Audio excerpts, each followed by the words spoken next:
Welcome to the Unpost Irish Book Awards Insta Story Club in partnership with Image. I am joined by my own personal Jesus, Eoin Colfer. Oh my God, but things seem to be just amping up and up. I don't know where this came from. I think it all came once they announced the movie coming out, then just things just went mental because I was kind of, not in semi-retirement, but definitely slowing down. The film adaptation of your first Artemis Fowl book. Yeah. So it's a book that you wrote 20 years ago, roughly? 20 plus, yeah. It was sold, the script was sold, or the book was sold to Disney before it came out. So they bought it from a manuscript, and I naively thought, well, that'll be out next month.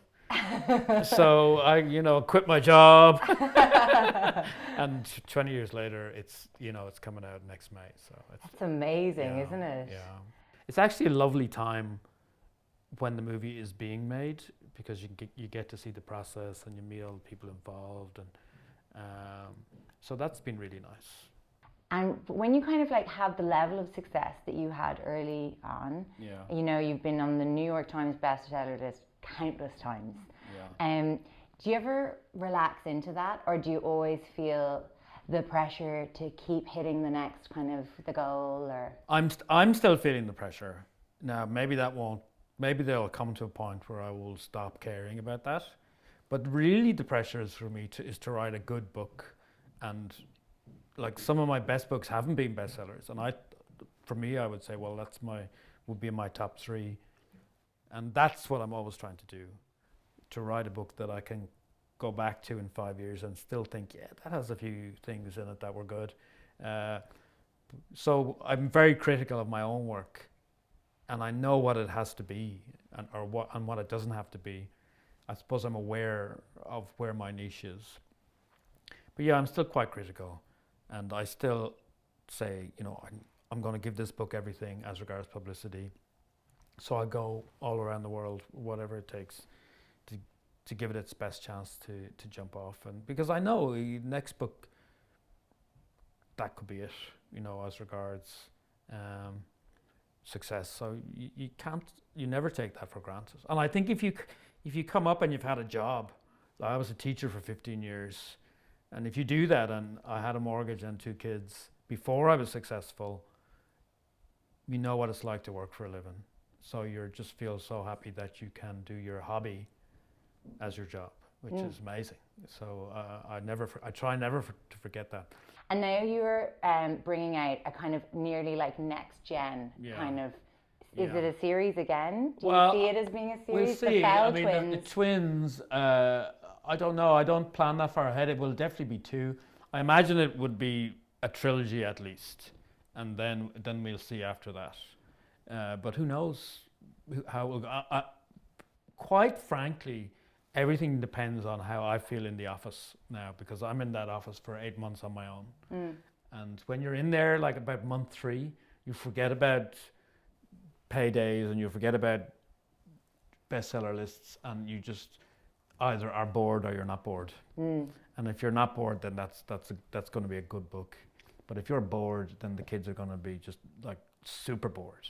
And you've kind of already, I think, weathered the toughest audience in that children are kind of notoriously kind of merciless critics. Yeah. So how are you feeling about it's not your first adult novel, but it's your first adult fantasy. Yeah. That's coming early next year. Yeah, High Fire is an interesting one. I think the premise has got people's attention, and so it's already been sold to a TV company. It's already in development, and it hasn't even come out. This is amazing. This is not normal book stuff. I just feel like this should be highlighted. I know, and it's not normal for my books either. It's happened 3 or 4 times, but so that comes with its own pressures, but mostly it's good. I mean, it's not massive pressure. It's kind of a slight pressure, I think I need to get milk. That kind of pressure, not a huge pressure, but yeah, we'll see. Totally. And Artemis, obviously, a great anti-hero, from the off, Well, for me, that was my little rebellion, because as a child, I was never lantern jawed or good with a sword or had a destiny. So I felt in that way I was a bookish kid who liked to think his way out of situations, and I felt that wasn't as represented as maybe the kid who was good with a sword or a bow and arrow. Punching his way out of situations. And that's fine too. I like those books too, but and also sometimes I was a bit naughty, so I felt I could amplify that a bit and have like a supervillain as the lead character, which is nice. But these days you don't. It doesn't even need to be symbolic. You can find that person that represents you. As long as it's not Donald Trump, I'm happy with that. So do you have any insights from the set that you can reveal? I was on set a few times, and I have lovely photographs of my son. He was the first person to wear the elf helmet, the LEP helmet. So we have a great photo of that, but we can't show anybody. I remember we were so happy, and the only person who was allowed to keep his phone was me. I don't know, I must look trustworthy, but they took everyone's phone and they left me with my phone. So I said, listen, my son's wearing an elf helmet. I have to take a photo. And they said, no, we'll take a photo and we will send it to you when you can show it to people. So obviously I wasn't that trustworthy. Wow.